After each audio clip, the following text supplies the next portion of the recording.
Hey everybody, Jeremy from the Snowboard Asylum. Now if you're one of those riders who likes to get away for a few days over the season, then all the uncertainty around travel might be making you rethink your plans for this winter. It might even be putting you off getting away at all.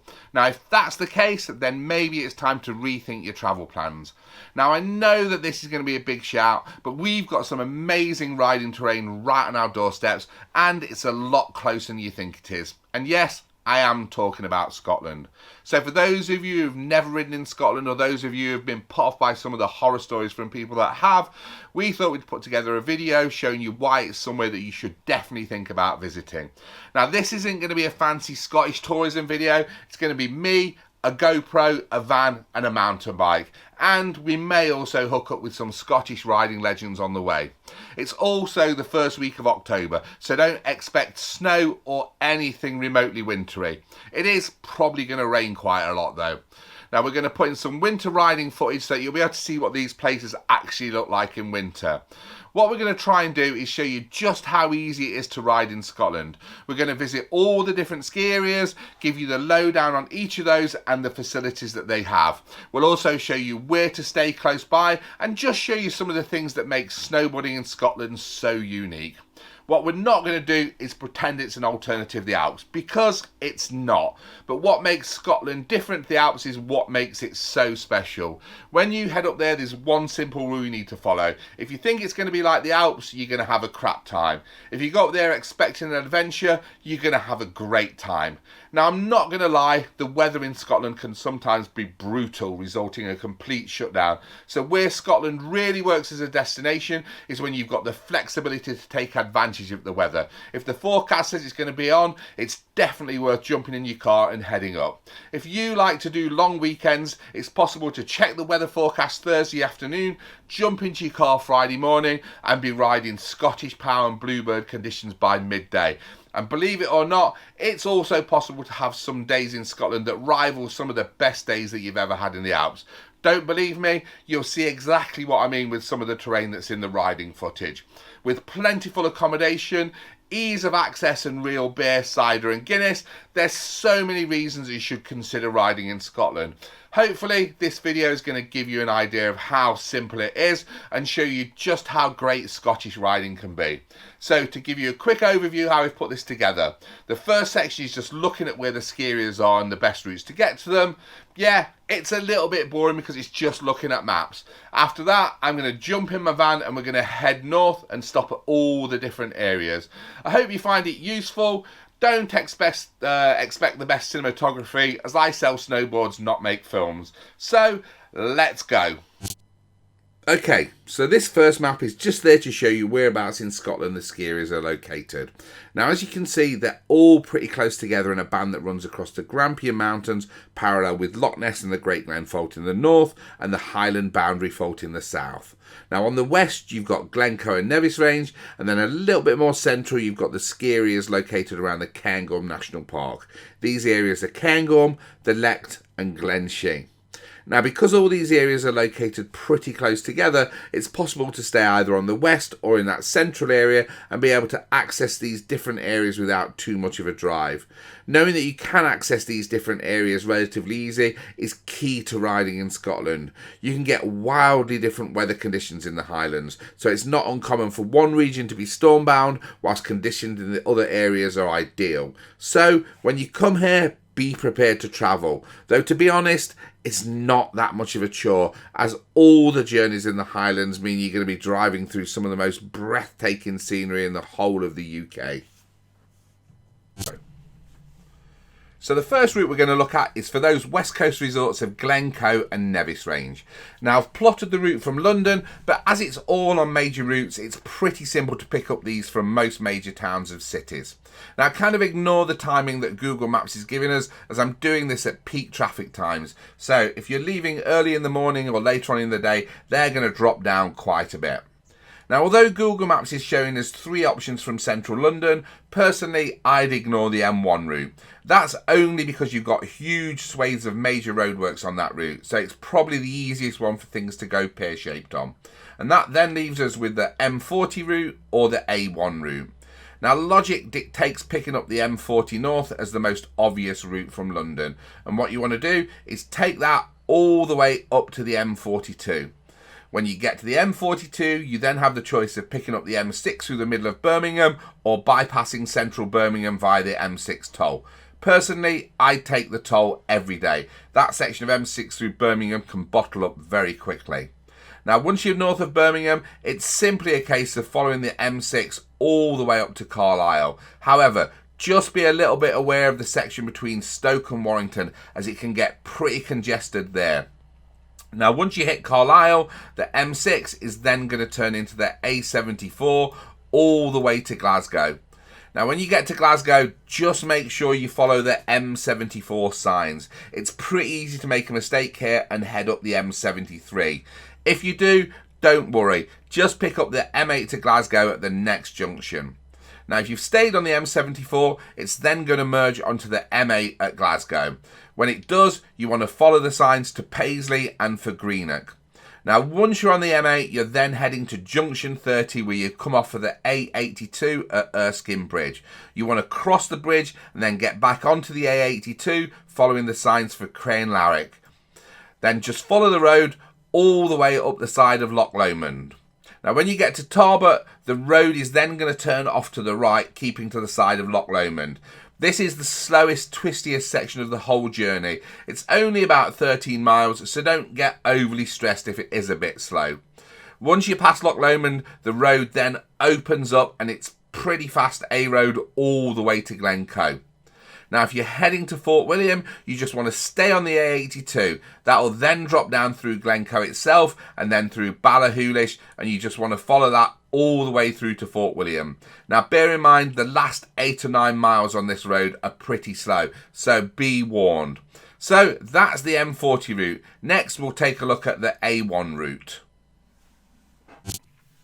So the next route is the A1 route. Just like the M40 route, this route is really, really simple. There's not a lot of kind of junctions that you need to take, so it's pretty straightforward. In fact, the most complex bit of this route is just getting onto the A1 north of London. So let's kind of crack into this. So as I say, you're just really going to follow the signs to the A1 from London, and then that's just going to drop you onto the A1M. And really all you're going to do is follow that road north. Now, the beauty of the A1 compared to a lot of the other routes is that it doesn't actually go past that many really big population centres. Well, it does pass Leeds and Sheffield, but it's a fair way away from those, so you're not going to be affected by the traffic on those. So it's generally a pretty straightforward run through at most times of the day. Now, there are a couple of areas in that first part that you might hit traffic on if you're leaving kind of more rush hour times. I'll just kind of run through those so you know what they are. Now, the first of those areas is this area around Welwyn Garden City. And basically what happens here, the A1M drops from 3 lanes into 2 lanes. So at rush hour, you can get a little bit of congestion in this area here. There's not a great deal of you can do about it. You're generally just going to have to sit through it. It doesn't take long to clear, because I say it's just lanes filtering in. So just be aware of that. If you're travelling at normal in the morning or during the day, you're not going to hit that problem. It's only really just during rush hour. Now, the next point, again, really only an issue if you're travelling at rush hour, is this section here coming up to the Black Cat roundabout. In rush hour, this can tail back quite badly and can take you 15 to 20 minutes to get through this section here. So when you get to Biggleswade, just really kind of check your sat-nav or Google Maps or whatever, and just check what the traffic's doing. If it is congested in this section here, there is a route that you can take to avoid that. Only adds a couple of minutes on, so it doesn't really take any time. And basically this route is this. So you're just going to come up the A1, and just before you get there, you just find the signs for Blunham. And what you're going to do is just come off the A1, follow the signs for Blunham, and then you're just going to take an immediate right as you come off. And that's just going to take you up and back over the A1. and then when you've crossed over the A1, you're going to turn left.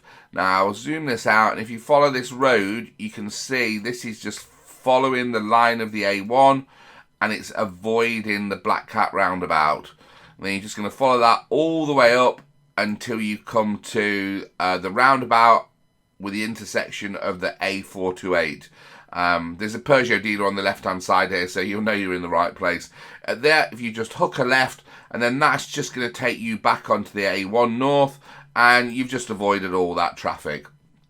Now, I'll zoom back out of this because from this point forward, it really is just a straightforward drive. You're not veering off this road at all. You're just going to keep following the A1 all the way up to just south of Darlington. When you get south of Darlington, you're at junction 53. You're then going to come off the A1 and jump onto the A66 that takes you all the way through to Penrith.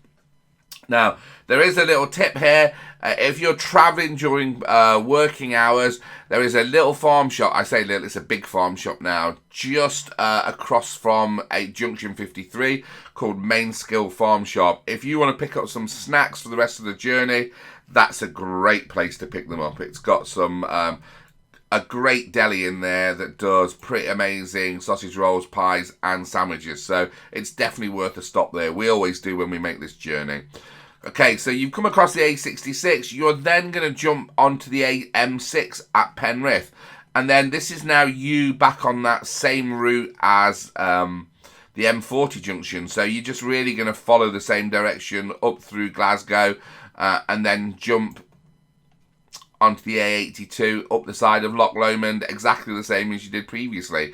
So that's your two different routes to the west coast. Now what we're going to do is just do similar kind of thing with the routes to that Cairngorm region. These are a little bit more, well, one of them is a little bit more complicated, but again, it's still a pretty simple journey. Okay, so the first route that I'm going to look at to get to the Cairngorm National Park, I'm just really going to take it from halfway up the M74. And the reason I'm doing that is because the first 2/3 of this journey are exactly the same as you would use to get to the West Coast resorts. So whether you're coming up the A1, A66 route, or the M40, M6 route, you're still going to end up in this same place. So I'm just going to take you from the M74. Now I'm going to zoom in to Glasgow because it's Glasgow where the route changes. So if you're going to those West Coast resorts, you come up the M74 and you follow the M74 into Glasgow. Now getting to the Cairngorm resorts, what you're going to do when you hit this point here, you're then going to follow the signs for the M73. And that's just a slip road that kind of comes off. The motorway just kind of doubles back on itself and crosses you over the M74. And then you're just going to jump onto the M73, which then turns into the M80. So what you're doing at this point here is that you're following the signs for Stirling. So when you get to Stirling, the M80 is then just going to turn into the M9. And then you're just going to carry on. There is no junction here. It's just an automatic change of motorways. So you don't need to worry about this. And then once you kind of come up here, you're then going to hit a roundabout on the M9, where the M9 then turns into the A9. And that's just at Dunblane. Then what you're going to do is just jump on the A9 and follow that road all the way through to Perth. You're then going to bypass Perth, and then you're just going to jump on the A9 North. And I'll zoom this back just so you can kind of see a couple of things here. So the A9 is then just going to take you all the way up to Aviemore. Just be a little bit wary on this section here. Well, pretty much the whole of the A9 because it's now got average speed cameras. So just watch your speed there. So if you're heading to Aviemore, just stay on that road. Now, as you'll see in some of the stuff that we talk about a little bit later, you are going to bypass Glenshee going up the A9. So it's definitely worth thinking about deviating from here and doing a day in Glenshee because it is so good. If you are going to go to Glenshee, you're just going to follow this route. You're going to jump onto the A9 north of Perth, and then you're going to come off at Dunkeld. And then at Dunkeld, you're going to follow the signs for Blair Gowrie. And then from Blair Gowrie, that road takes you all the way up to the Spittal of Glenshee. This is a great road as well. So if you like driving, it's definitely worth doing. So that's your kind of routes, the simple route up to Aviemore. Now the next route, I'm just going to pull back a little bit further because it gets a little bit more complex. But the advantage of this second route, though, is if you like driving, this route takes you over some of the best driving roads in the UK. So doesn't really take that much longer, but it's just a lot more scenic and the driving experience is a lot better as well. So as we did with that first route, I'm going to start this second route just a little bit further up the country at Doncaster. So you really just basically come up the A1 to get to this point. So you're not going to take this route unless you come up the A1 because there's no point. So if you've come up the A1, you're then just going to head north exactly the same as you would doing the other A1 route to get to Cairngorm. Now where this route changes is at this point here. So if you were going over to the west coast or taking the other routes to Cairngorm, you would cross over at the A66. Now on this route, you're then actually just going to push forward a few more junctions up the road to junction 58. At junction 58, you're then going to come off the A1 and jump onto the A68. So this here is signposted for Bishop Auckland and Corbridge. So jumping onto the A68, you're just going to follow this section here. It's a dual carriageway. You'll then come to a roundabout with a filter lane off to the left, and again that takes you on the A68. So you're really just going to follow the A68, to be honest with you.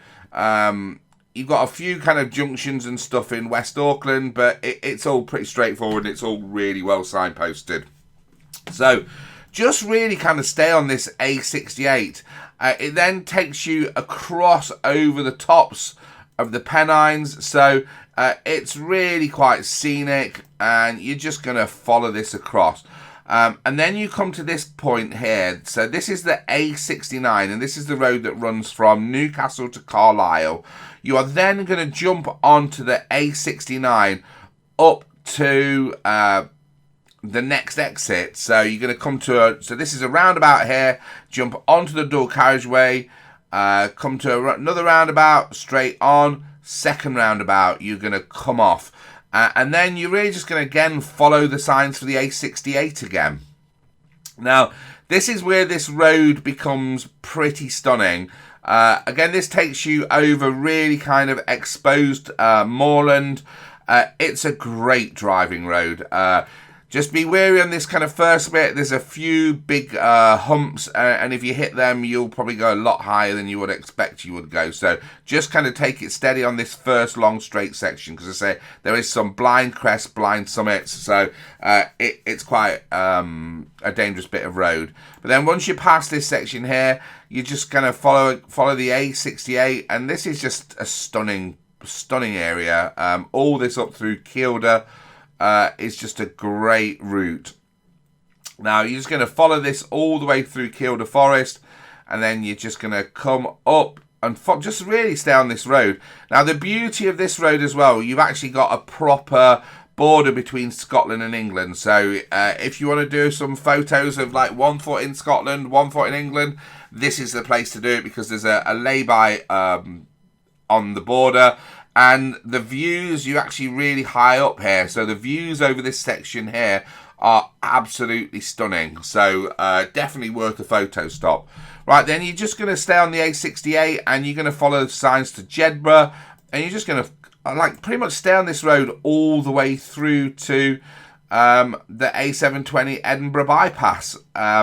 What I would say on this section here, just be wary of your speed. Any point that's a long straight overtaking spot has a speed camera on it. So just be wary of your speed in this section.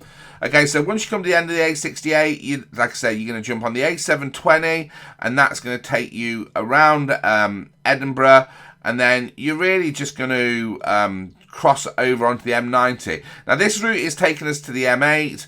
I generally kind of normally stay on this road and go up the A90 to cross the motorway, but it's 6 of one, half a dozen of the other. And again, depending on what time of day you're doing it. But whatever route you're doing, you want to be crossing over the Forth. And this is the new Forth Bridge. It's obviously great views across the Forth. And then you're onto the M90. And then you're just going to follow the M90 all the way up to Perth. And then jump onto the A9 as you did previously. And if you're going to go to Glenshee, you're going to come off at Dunkeld. Or you're going to carry on straight through to Aviemore. So it's not really complicated, and really what you're doing on this route, you're just going cross country, and on this route you're going up the motorway. And like I say, there isn't a great deal of time difference between the two, because kind of going this route, you don't have to make this crossover from East Coast to West Coast, or West Coast to East Coast, sorry. So as I say, if you like driving, this is the route to go. If you just want to get it over and done with easy and quickly, then this is the route to go. So that's the routes to get to North. So what I'm going to do now is I'm going to just jump in the van and do those routes. The first place I'm going to go is to Glencoe, just because it's the quickest and the easiest ones to access. And I just want to show you how quick and simple it is to get there. So we'll see you just as we hit the road. Good morning, everybody. Sorry I'm whispering, but it is 5 o'clock in the morning. It looks like an alright autumn day today. We're just about to get in the van and we're just going to head straight up to Glencoe. I'm leaving at 5 o'clock because I just really want to show you that you can leave, well, I'm actually in Nottingham. You can leave somewhere like Nottingham and we can get to Glencoe by midday to pick up a afternoon lift pass. So it's really just to kind of show you that it is really quite close. You know, there's not that many places, even from the south of England, where you can just jump in your car or van and actually be riding by midday. It's a bit of a dull route for the first part of the journey, so I'm not really going to connect until we get north of Glasgow. It's probably going to take us just a little bit over 4 hours to get to Glasgow, and then we've just got a pretty straightforward run through some of the most dramatic scenery in the UK once we get north of Glasgow. So we'll connect again once we get a little bit further north.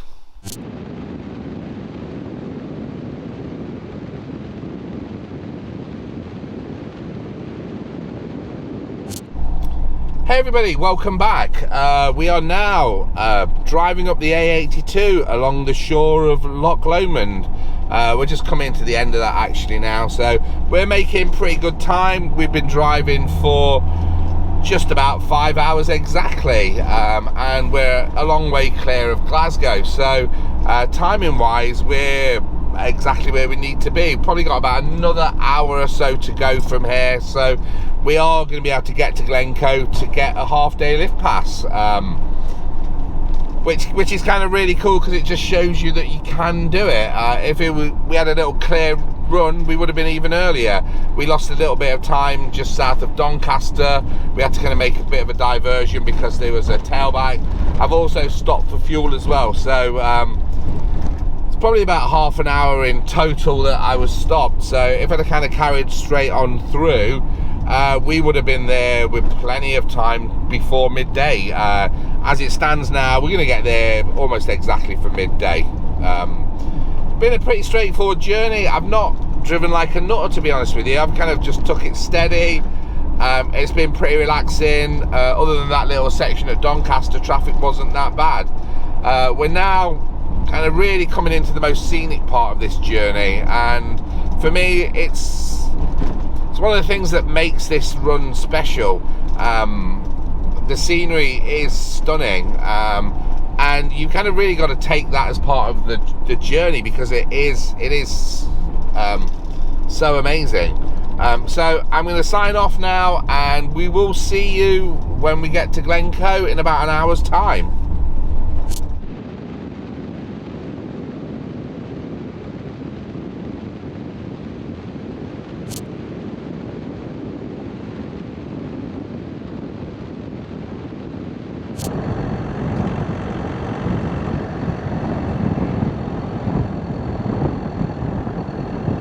So, welcome to Glencoe Mountain Resort. Now, Glencoe is the original Scottish ski resort, first opened in 1955. It's also the highest resort in Scotland, coming in at 3,635 feet. Located on the side of Malavore, which is Gaelic for Hill of the Roaring Stag. This place is probably one of the most characterful resorts in the whole of Scotland. Literally located at the end of Rannochmore and at the head of Glencoe. It's pretty much one of the most scenic places you're ever going to come to. Now, for me, this place holds a very special place in my heart. It's the first place I ever snowboarded in Scotland, and that kind of started a love affair with riding here that's lasted for over 35 years. I think this place is a really, really special place.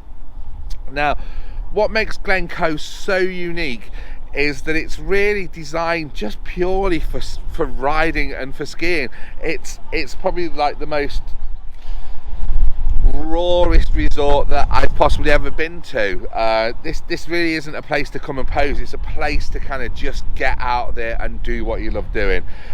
It gets great snow because pretty much you just go over there, you straight into the Atlantic, so you get in kind of weather fronts that come in and just put down on this mountain, so it can kind of transform overnight. You can kind of just look at a weather forecast on Thursday and then you see it's going to dump here, and by the time you get up here, it's amazing. The snow conditions here can be absolutely stunning, but also the weather can be pretty harsh here as well for the same reason, so it's just kind of really worth kind of watching what's going on. But if you love skiing and snowboarding in its rawest form, this is definitely the place to come to. The terrain here is amazing, the snow here is amazing. It is lacking a little bit in facilities, and that's purely simply because they had a fire at Christmas and it kind of burnt down the lodge, so they're kind of just running off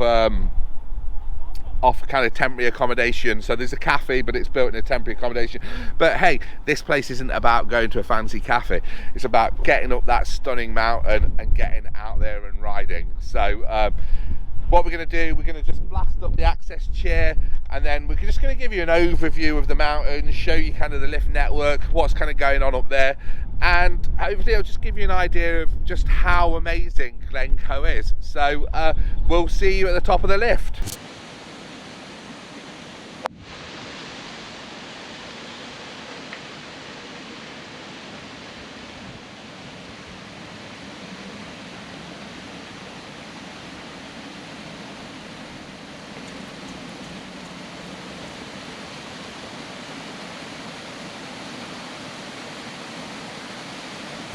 Brilliant. Cheers, thank you very much. Okay, so we've come up onto the plateau of Glencoe. I think the first thing I'll do, we obviously keep banging on about how kind of remote this place is in the wilderness. Let's just kind of give you a shot behind us and then you'll kind of see what we mean. It is kind of one of the most dramatic views that you're going to get in the whole of Scotland. So yeah, it just makes this place really special. Okay, so let's kind of take a quick look just really around the face of the hill. So we're now located on the bottom part of the plateau. This mountain's really divided into kind of three sections. You've got that access chair section, which when the weather's great is rideable, but don't count on it being open because it's not open that often. Then you kind of come to the plateau, which is kind of this section. The plateau is pretty mellow. It's kind of where most of the kind of the lower pitch slopes are. And then once you go past the plateau, the actual hill climbs really kind of steep. So you're then into kind of a lot more kind of extreme terrain, kind of more open, fast piste as well. So there really is kind of something for everybody here. So I think the first thing we'll look at is really just this plateau. So if you look over behind me here, there's a new chairlift going in. That's a 3-man chair, and what that's going to do is give you access to kind of the left hand side over there, just past that. That's kind of lots of really mellow greens. It's really good for learning. And the beauty of that chair, that means kind of if you're not that confident, you can still come here and ride, because you can get the access chair up and then the new chair pretty much to the top of the plateau, and that's going to give you pretty mellow terrain to ride, but quite a bit of it, because as you can see, the plateau is kind of quite a big area. You've got a selection of toes here as well, so although it is pretty mellow, there is kind of some pretty good fun terrain here. Now if we kind of move up over to kind of the right side of the plateau, you can pick up the cliffhanger chair, and that's basically just going to take you to the top of that cliff band over there, and then that's just going to give you a long run that comes all the way down here and then just kind of brings you onto the plateau.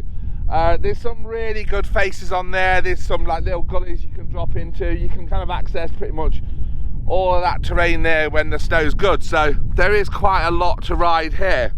Then as you kind of go over kind of just to this side, you'll see the main lift. Now that main lift takes you all the way to the summit, which is unfortunately today is in clouds, so you kind of can't see it that well, but that kind of lift then kind of brings you onto a whole load of runs that kind of run down this side of the hill here, and they're big open pistes, kind of very similar to what you get in the Alps. There's some video footage coming up in a little while, and you'll kind of see just how open those pistes are. They are really, really good runs, and they're quite long as well, because they kind of come all the way back round here, and then you can kind of come all the way back to the bottom. So they're pretty long runs. Now, what makes this place really special as well, it's really easy to access some amazing terrain. So once you kind of go to the summit, you can kind of walk right across, and that kind of takes you over to this far side of the mountain, and you've got some great steep runs over there. You've got a run called the Flypaper, which is kind of the steepest run here, and that's a really good challenging run. You get that in great conditions, and it is stunning. It's as good as you're going to get anywhere in the world. It really is that impressive. Yeah, I know they're big shouts, but it's true. And again, when you watch the footage, you're going to be blown away when you actually see what's here. So really, this mountain has something for everybody. It's a really good fun mountain. As I keep pointing out here though, this is a serious resort. It's not fancy, so some of the runs aren't groomed, but the people that ride Glencoe like it that way. You know, if you're into your skiing and snowboarding, and you're into skiing and snowboarding in a bit more of a raw manner, this is really the place to come to. I love it just because there is no frills here. This place is just designed and built for skiing and snowboarding, and that's all it is. It's not a place to come and pose. It's just a place to come and do what you love doing. So this is kind of really the hill. We'll just kind of give you a quick scan over. And like I say, it's unfortunate that we can't see the summit because there's so much good terrain up there. So there you go, Glencoe. Well, before we get too far down the road, it is probably worth just having a little bit of a conversation about accommodation options for Glencoe. Now, as I said earlier in the video, Glencoe is pretty remote, so the bulk of your accommodation options are down in Fort William. But if you do want to stay a little bit more local, you have got some options there. So the first of those is really kind of talking about what Glencoe Resort offers. Now, those guys are really switched on when it comes to facilities there, and you know they're realistic about what their place is. So what they've done is put in a whole load of camping pods. So you've got kind of like, I don't want to say camping accommodation because it's a little bit more than that. You've got like a dry, warm accommodation on site if you kind of want to stay local. You know, it's kind of camping plus. You can book those on the website, and they're literally right at the bottom of the lift, so you can get up, you can have breakfast in the cafe, and then just get straight on the hill for first lift, so it's really handy. You've also got camping hookups as well, so if you've got a camper van, you can actually stay at a resort as well. You can hook up to run your heating, and again, you're right next to the cafe and you're right at the bottom of the lift, so it's really easy. If you want something a little bit more luxurious, you have got a few options nearby as well. So the first of those is the King's House Hotel. Now the King's House Hotel is kind of has always been seen as an iconic walkers hotel because it's on the West Highland Way, but over the last couple of years, they've completely renovated that hotel. Well, I say renovate, they actually pulled it down and rebuilt it, and it's now a really stylish boutique hotel. It's not overly expensive to stay at, but it's really, really nice. So, as I say, if you want something a little bit more luxurious, that's a great place to look at. And it's literally 250 yards from the turn in for Glencoe Resort, so it's really quick and easy to get to the lift for first lifts. If you want something a little bit more cheaper, the King's House Hotel also has a bunkhouse as well. So they have 2, 4 or 6 person rooms there. So you can book a room for yourself if there's a group of you, or if you're on your own, you can share a bunk room with other people as well. And that gives you a really kind of cost-effective way of staying somewhere warm and dry. Now, if you then kind of move down the valley a little bit further towards Glencoe, you've also got a few more accommodation options down in Glencoe itself. So there are a few places to stay down there. So you've got a few hotels down there. The most notable of those is the Isle of Glencoe Hotel. That's like a big kind of, it's kind of more a resort kind of hotel than it is just a standalone hotel. So you've got some great facilities there, like swimming pool, restaurants, and it's pretty nice there as well.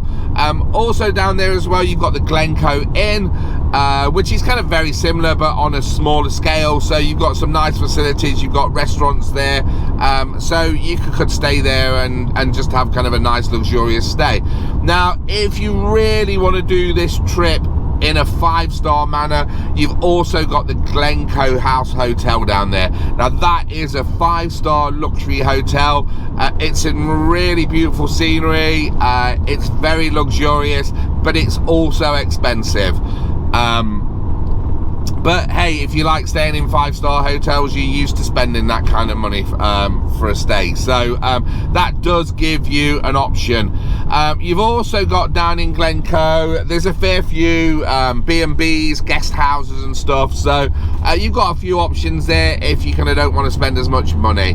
But as I said earlier, the bulk of the accommodation for Glencoe is really down at Fort William, and that's just going to give you that option to do a 2-resort stay at Glencoe and Nevis Range.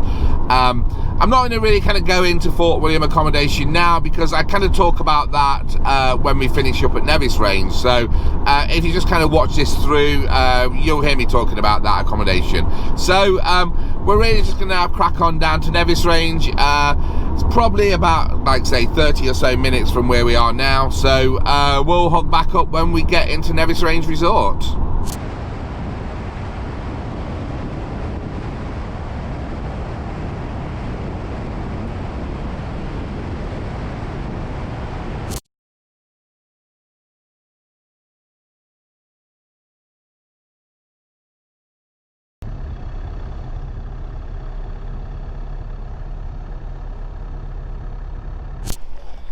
Hi everybody, welcome to Nevis Range. So Nevis Range is the newest of the Scottish ski areas, first opened December 1989. So as you can imagine, the whole infrastructure here is a lot more modern than a lot of the other resorts here. Sits in the shadow of Ben Nevis, so it's pretty high. It's also got some amazing views.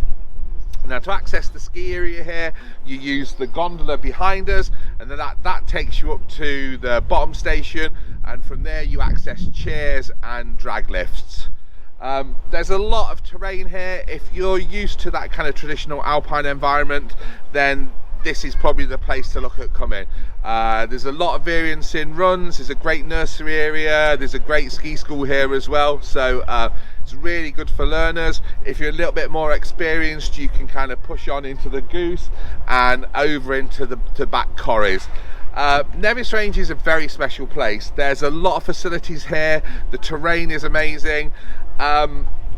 It's just a brilliant place. So what we're going to do now, we're just going to head up on the gondola, and we're going to meet Simon up at the top, and Simon's just going to give us an explanation of the hill, and then we're going to come down and look at the lift maps.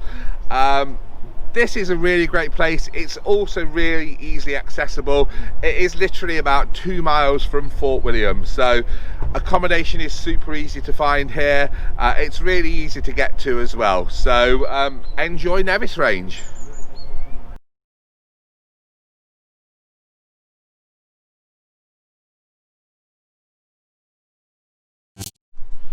Right, so we're at the foot of the ski area. Unfortunately, the cloud's kind of sitting quite low, but as you can see, that cloud is bringing snow. So it really means that winter's now definitely here, and hopefully this is the start of it.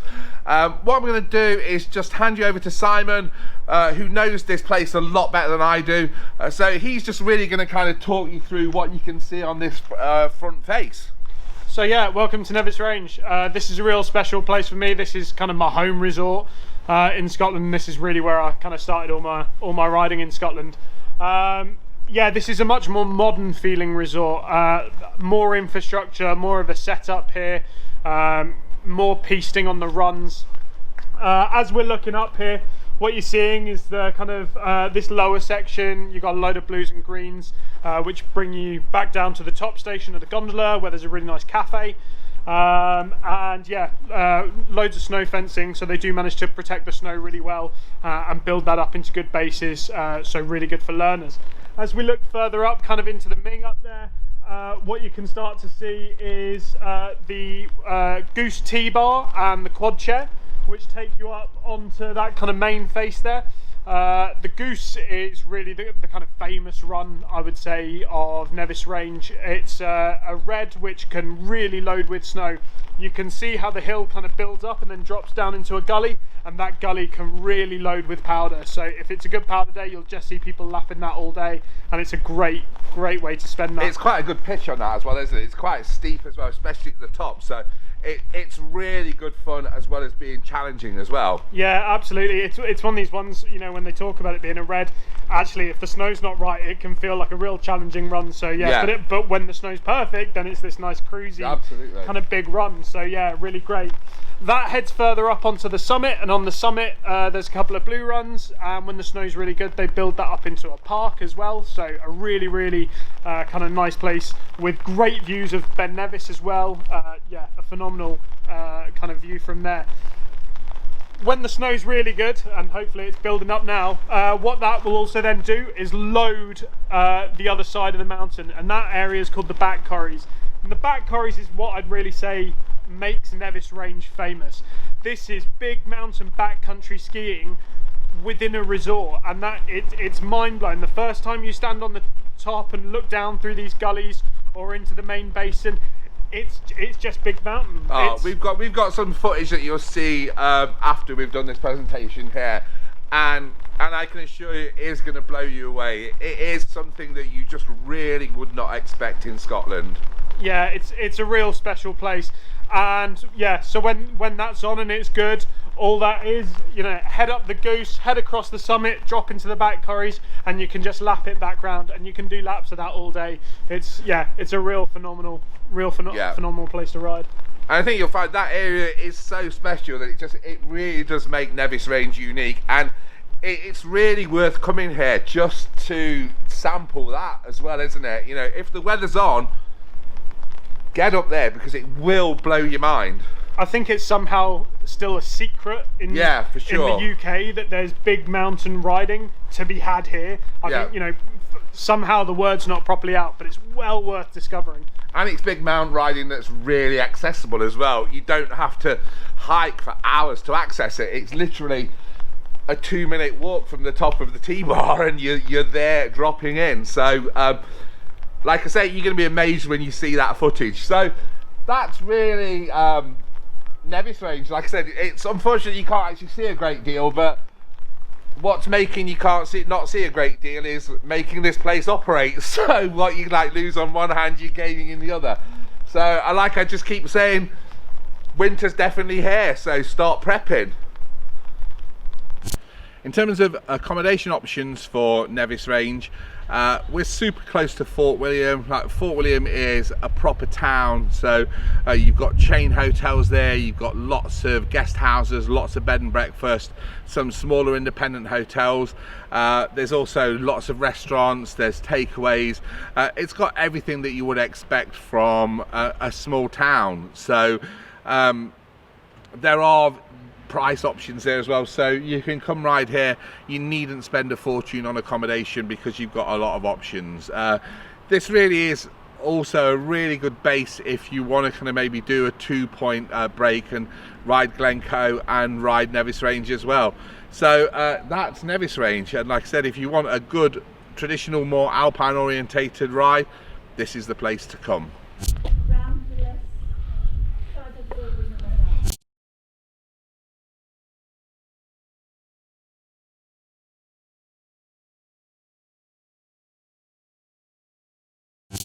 Hi everybody, welcome to Cairngorm Mountain Resort, located in the Cairngorm National Park, just off the A9 between Perth and Inverness.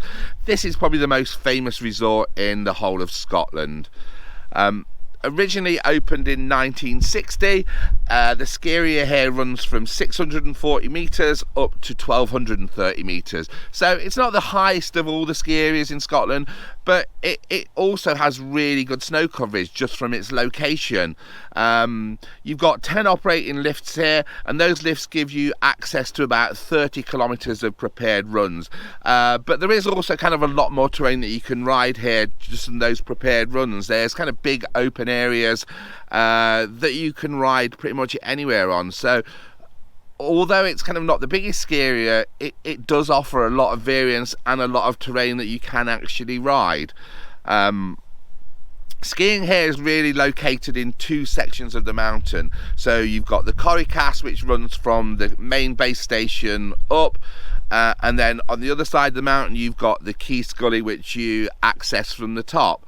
Those areas are quite different, different pitches and different terrains, so it does add a little bit of variance to this mountain. Now what we're going to do after this intro, we're going to cycle up to the mid station, and we're going to do that with local snowboard legend Leslie McKenna. Now one of the great things like this this resort is that it also has snowmaking facilities as well. So if the winter is a little bit suspect, this place is going to have snow because they can make it themselves. So that just adds another dimension to this place. Now, for me personally, this is the resort that I know best in the whole of Scotland. I lived here for 4 years, so this was my local mountain for 4 seasons. I still like to ride here quite a lot. I love this place. The pitches are perfect if you just want to charge around.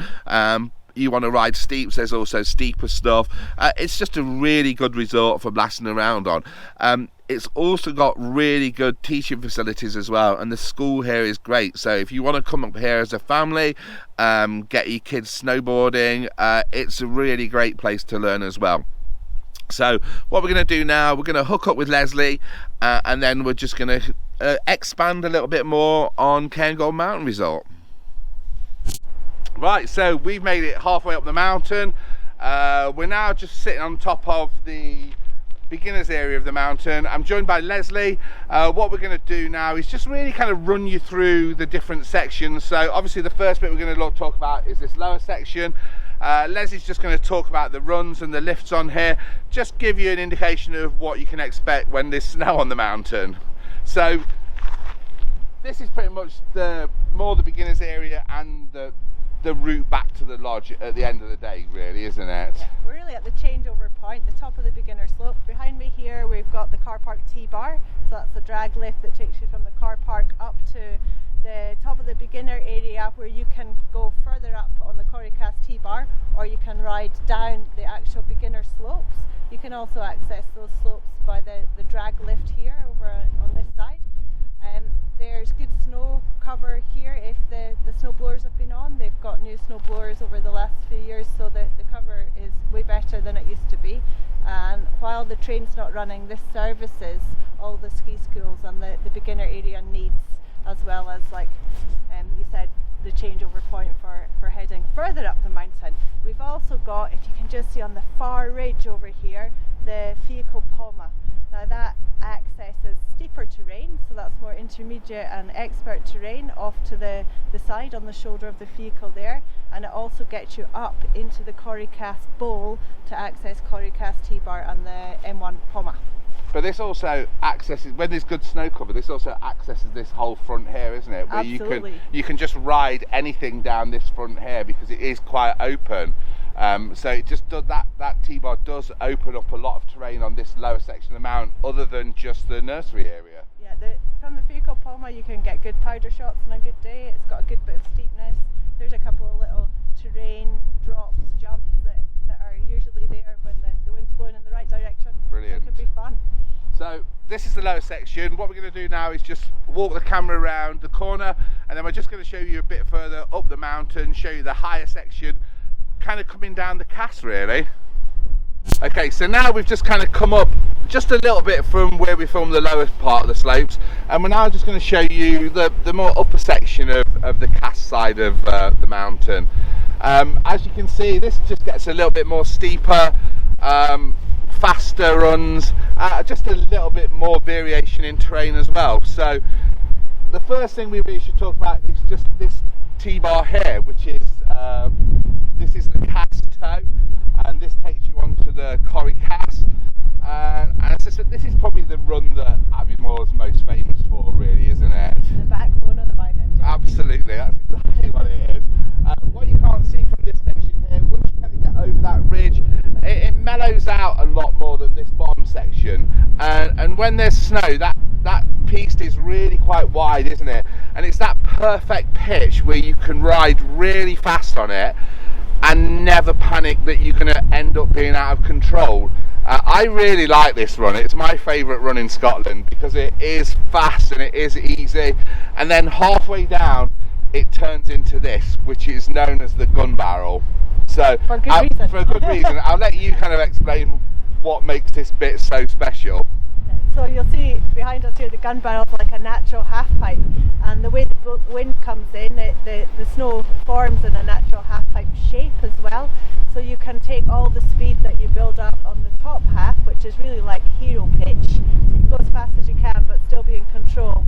And then the trick is to try and control your speed into the gun barrel and use the shape of the terrain, the natural pipe, to throw some lines, throw some carves in. Yeah, and it is, you can just blast it from one edge of the gun barrel to the other and just find a really fast, really exciting line down that, especially if it's busy as well and you can kind of weave through people at high speed. Yeah. It is such a good fun run to ride, that is, and you know, it's always the first run that I do when I get here because I know it's always going to put a smile on my face. And then from there, where do we go off from there? So with the gun barrel coming down the middle, you've got off to the side. On this side you have the zigzags, which are the easier route down. So if you're not so ready to fire yourself into the gun barrel, you have a nice alternative. Off the side of the zigzags you've got some nice little, usually fresh tracks, some unpisted stuff that can be built into kickers or features as well. And over here you've got the M1 Poma, and the M1 was, or is traditionally, the race piste, so it services all the ski racing and club needs, but it's also a really fun run and it's quite steep. Again, it gets some good natural terrain when the wind's coming in a good direction. There's some nice little wind lips form on the M1. So on the far side here you've got the White Lady, another really iconic Cairngorm piste. It's wide, it's steep, it's really fast. When it's got good snow, it feels really like an alpine piste. On the shoulder of the White Lady, so on the east wall of the Lady, you can find some great powder shots when we've had new snow and the conditions are right. All in all, you can access a bit of everything from the Corrycast area. Good. What's really good about these runs as well is that they're quite open with really good visibility down, isn't it? So if you want to kind of charge down those runs, you can see a long way in front of you. So it's really good for confidence if you want to ride fast. Yeah. There's also very often a mini park at the top of this lift, the Corrycast lift here. So as soon as the mountain's up and running, they put a park out. Brilliant, brilliant. And then what we can't see from this side is the Keast side of the mountain, which is kind of over that ridge there, that's kind of a lot wider open at the top, isn't it? It's kind of a good area, just lots of space, and if you're not massively confident, there's another beginner area at the top there, which is a challenge to get to at the moment because the train's not working. But if you're able to get up the M1, lovely open plateau, nice big long turns, some nice rollers, and that also accesses into the East Gully, another natural half-pipe shaped run, and the West Wall, which when it's open, that's the black run, you'll get some really challenging terrain in there, and into the backcountry as well from the Corrie side. And then also from this side as well, you can ride down this kind of line across the back end of the mountain, which is then going to drop you back down into the car park, isn't it? So via the car park tow. So that's really kind of the lift structure up the hill. We're going to drop in some footage of like this place when it's got snow, which is obviously going to give you a better idea. But it's really quite good to see this as it is now, especially the cast, just to really get an idea of what that is. Oh, it's nearly snowing now. So we're just on our way back down to Aviemore. Here's just a little tip for either on the way up the hill in the morning or on the way back in the evening. If you want to stop for a lazy breakfast or you want a beer on the way back down from the hill, check out the Pine Martin bar. It's literally at the bottom of the ski road. It's going to take you 2 or 3 minutes from the car park, so definitely worth a stop there. So we now know where we're going to stop when we come down the hill. Let's also now kind of have a little bit of a conversation about accommodation options for Cairngorm. Now, obviously, the place you're going to think about staying is Aviemore because it is kind of the central hub of that area. You've got so many accommodation options in Aviemore. That's a town that was created for tourism, so finding somewhere to stay there is not a problem. You've got McDonald's complex where you've got like several bigger hotels there within kind of Aviemore Mountain Resort. You've also got a new Premier Inn that's just opened in town. There's also the Cairngorm Hotel if you want something kind of a little bit more traditionally Scottish. You've got also a massive selection of B&Bs in Aviemore as well. I recommend maybe looking at Cairngorm Guest House. Cairngorm Guest House is owned by Courchevel's RTM Snowboard School's founder Mark Petty and his wife Susie, so it's very, very snowboard friendly. So Mark can kind of fill you in what's going out on the hill, kind of places to look at and places to ride, and they do a great breakfast there as well. You've also got a ton of self-catering accommodation. You can find a lot of accommodation options on Airbnb if you want something a little bit more to yourselves as well. There's just so much accommodation in Aviemore. And as we kind of mentioned earlier up the hill, there's also a lot to do in Aviemore because it is a town built around tourism. So for that reason, it's a great place to stay as well. So that's Aviemore done. We are now going to push on over to the Lecht. It's not that far, it's probably 40 or so minutes. It's a really scenic drive over the Cairngorms as well to get there. So we will see you in probably another 40 or 50 minutes or so.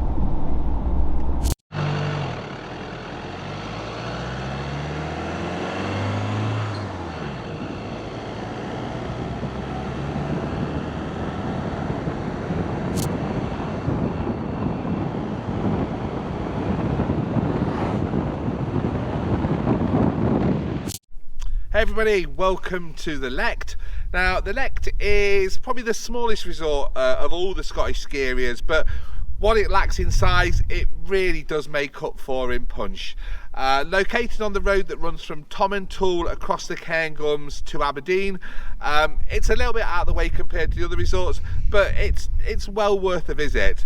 Now the beauty of this place, although it's pretty small, it's really sheltered. So what you'll generally find with the Lecht is that when a lot of the other resorts are struggling with bad weather, you normally find that this place is still open. So instead of locking down for the day, you can actually still come here and ride. Now, one of the beauties of this place is that it's really good for families because you've got the lodge here and then you're almost straight onto the hill. So if you've got little kids, you can just kind of come out of here, get onto those travelators over there and then just kind of ride. And if the kids get cold, you can just come back down straight into the lodge, straight into the cafe. So it's really good in that respect, that everything's really easily accessible. Now, in terms of the runs here, it's based on two sides of the road. So you've got the side to my right and the right of the lodge, which is kind of the bulk of the runs. And then on the other side of the road, you've got a few more runs on there, and that's just going to give you access to a little bit more variance in the terrain. Now, I've not ridden this place a lot, so what I'm going to do is bring in a good friend of mine, Ewan Baxter from Snowsport Scotland, and what Ewan's going to do is just really kind of run you through the details of this resort, show you kind of the runs and kind of the things that they've got going on there, and just give you a better explanation of why the Lecht is so good. Okay, so we're now right next to the lodge, and what we're going to do, Ewan is just going to kind of run through the hill behind us, just give you an idea of the different runs and the lifts, and then we'll flip around and show you the runs on the other side of the road. So take it away, Ewan. Okay, so behind me what you can see, here's the lodge, and then right in front of it is the Snowy Owl chair, so everything's just nice and close. The Snowy Owl chair goes all the way up the main face there, and it's a really great run. You get off the chair, it's relatively mellow and just slowly tapers and tapers and tapers, and then goes down through the steep section, you get a nice bit of speed, and then you come shooshing out the bottom back to the chair, and it's just a fun lap. Most of the toes on this face follow roughly that same kind of contour, but they all have their own nuances in terrain, and it's good fun. You've got the grouse over here, the Palma, which is the fast lap, over into the Osprey and the Eagle down that side, and then it gets a little bit steeper, following down to the Falcon and the Harrier down the end there.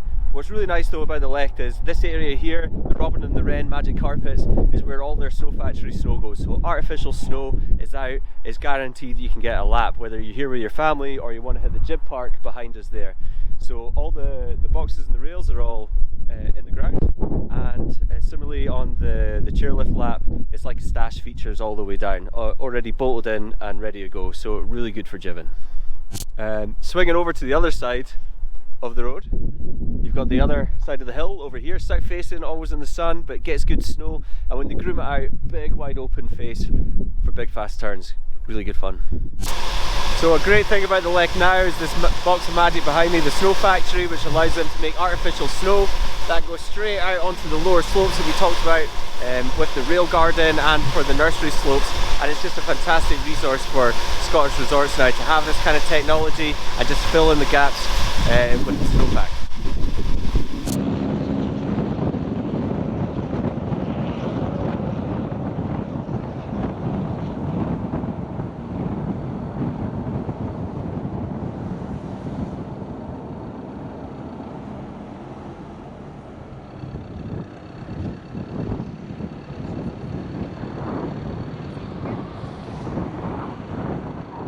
Hi everybody, welcome to Glenshee.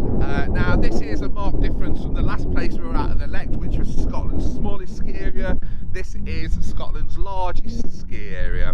Now Glenshee holds a special place in the heart of British snowboarders, as it was the first resort in Scotland to actually allow snowboarding. It was home to the Sun Challenge, which was like the first UK snowboard event held in 1987. So this place has got a real solid history for snowboarding. It's based on the A93, which runs between Blairgowrie and Braemar. It's really easily accessible. It's the most southerly of all the Scottish resorts, so if you're heading north, it's really easy to get to. It's just a 40-minute diversion off the A9 and you're here. Now this place is really quite big. It's spread over 3 or 4 valleys, and there's a lot of different terrain here. It's on 4 different mountains, so you've got a variance of like steeps, shallows, wind lips. There really is everything here for you to ride. There's some great facilities here. They've got snowmaking, they've got cafe at the bottom, cafe up the hill, good nursery areas, rental.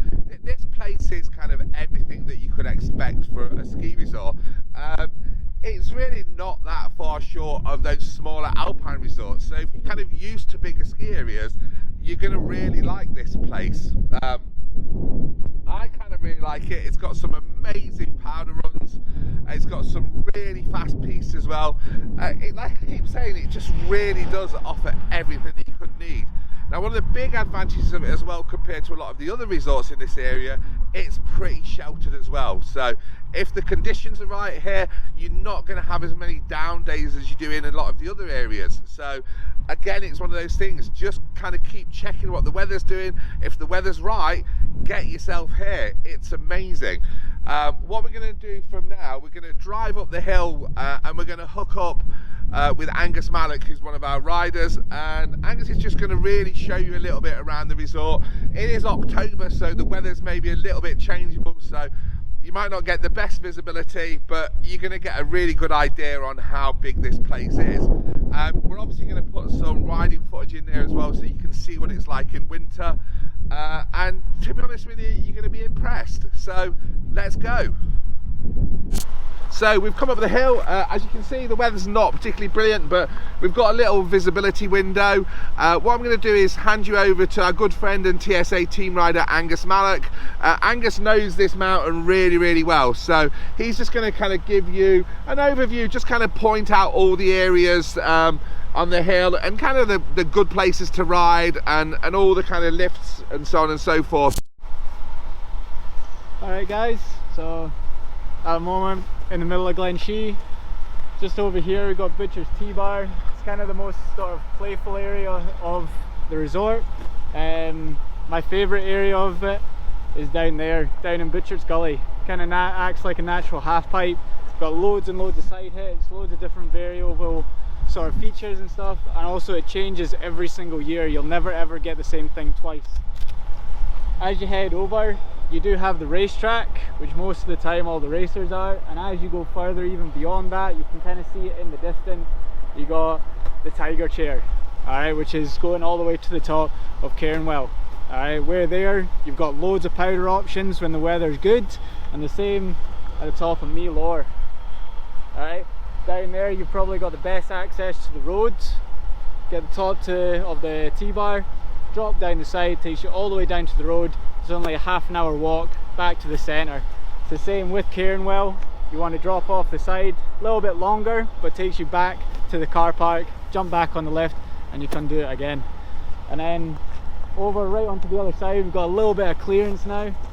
We've got Sunnyside, yeah, which always stays in the sun. We've got another 2 valleys just past that, you know, so right at the back we have Glass Mall, biggest mountain of the whole area, and that's where everybody wants to be when the snow is good, the weather's good, loads of powder, big terrain, huge gullies, and lots of natural features. So yeah, that's basically it, but this is my favorite area of the whole place. It's the best bit. Okay, so that is me on my way back south now. I think before we get too far out of Glenshee, it's probably worth kind of talking about accommodation options for Glenshee. Now, like the Lecht, Glenshee's kind of pretty isolated, so there isn't a great deal of accommodation nearby. Probably the nearest thing you can get is if you go down into Braemar. Now, Braemar's quite small, but there is a few hotels there, so you can stay local if you want to. If you kind of push on a little bit further past Braemar, you then come to Ballater. You're going to have some really nice accommodation options there. Purely because it's in Royal Deeside, so it's in like a really scenic part of the country, and there's a lot of really nice country house hotels in that area. There's also a lot of nice B&Bs and guest houses in Ballater itself. So if you want to stop with like a little bit more luxury, then that's a kind of great place to base yourself. Now, you can go the opposite way a little bit more to Blairgowrie and to Pitlochry, but it is quite a schlap to get to Glenshee from there. So Glenshee's greatest strength is that it is just kind of southerly, so you can access it quite quickly off the A9. So if you're kind of maybe doing a route up to Cairngorm, it's probably a great place to do a day's riding on the way up and maybe a day's riding on the way back. Just kind of give you a little variance in kind of terrain and resorts. So that's our tour of Scotland completed. We're now leaving Glenshee. It's a pretty straightforward journey back, to be honest with you. We're a little bit further south than a lot of the other areas. It is a little bit cross country before we kind of pick up the main roads back south, but I suspect it's going to take us about 6 hours for us to get home.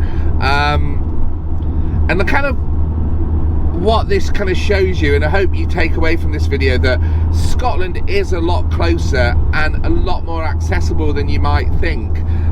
It is definitely one of those places where if you're looking at the weather and you see that it's going to be good, get in your car and get up here.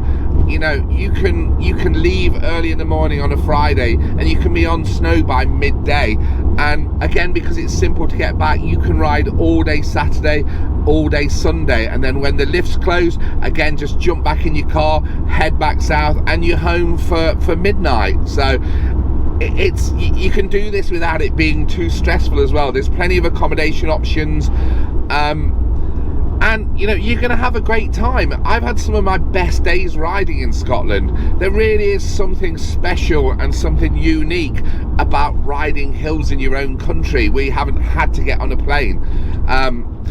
And I hope the one thing that you take away from this video is that it is possible to do it, and you'll think about doing it more and more. I always take the opportunity to get up here as much as I can. I love it. So there you go. I hope it's been worthwhile. And like I said in the intro, you know, I'm not a presenter, I'm a guy that sells snowboards for a living, but I just really wanted to show you what Scotland has to offer and how it can be something special. So thanks for watching, and hopefully we'll see you on the mountains this winter.